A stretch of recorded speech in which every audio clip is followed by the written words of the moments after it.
People think that in Israel, you can't get a DNA test because of the whole, it'll prove that they're not really from the area thing or whatever. But, DNA tests it's kind of like a hit and miss. You get all the genetic information from the local population and you compare it. In the Jewish tribe, they left, 3,000, 2,000 years ago, whatever. And then, scattered amongst the natives wherever they're at and mixed in with the genetics, so there is no genetic link there because there's no comparison, you know what I'm saying? That's not the reason. You ever read the Torah? The Old Testament? If your wife's cheating on you, you take her to the priest.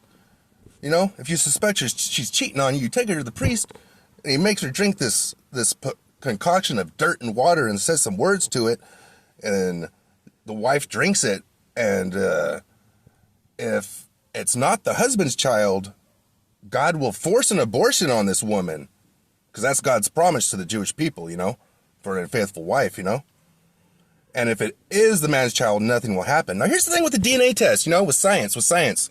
You mix the Torah, you mix God's promise with science, Then all these Jewish men, or just Israeli men, not Jewish, but Israeli men, after the law gets passed so that the Torah can become the law, these people can take their unfaithful wife to the doctor and get a DNA test, which isn't allowed in Israel for this reason, and find out the baby's not his, and force his wife to get an abortion, because that is Jewish law. That is Jewish law mixed with a little bit of science, And that's the reason why you can't get a DNA test in Israel, because they don't want all the murdered babies. They don't want all the fathers to,